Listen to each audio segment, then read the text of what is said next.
பகல்காம் தாக்குதலில் ஈடுபட்ட பாகிஸ்தானை உலகின் எந்த ஒரு நாடும் கண்டிக்காமல் இருப்பதே இந்தியாவின் பலவீனம் என கூறியுள்ள அப்பாவு, கலைஞர் பெயரில் பல்கலைக்கழகம் ஆரம்பிக்கும் சட்ட முன்வடிவை ஆளுநர் ஆர் என் ரவி திட்டமிட்டு குடியரசுத் தலைவருக்கு அனுப்பியுள்ளதாக குற்றம் சாட்டியுள்ளார்.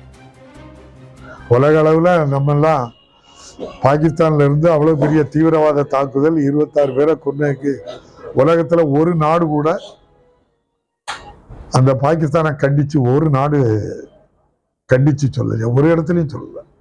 அதே நம்மளுடைய பலகீனம் தானே.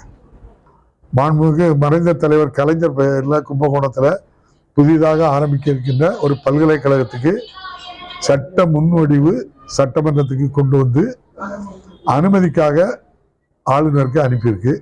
ஆளுநர் இவ்வளவு நாள் கழிச்சாத என்ன செய்யறாங்க, குடியரசுத் தலைவருக்கு அனுப்பியிருக்காங்க. அதுல என்ன காரணம் சொல்றாங்க, இந்த மாதிரி பணியாளர் நியமனம் வந்து ஒன்றிய அரசினுடைய ரூல்ஸ் அண்ட் ரெகுலேஷன் படி இல்லை அப்படின்னு சொல்றாங்க.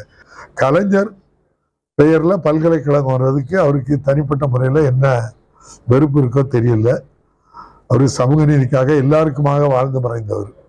சனாதன தர்மம் அதுக்கு தடையா இருக்குன்னா நம்ம என்ன செய்யணும்.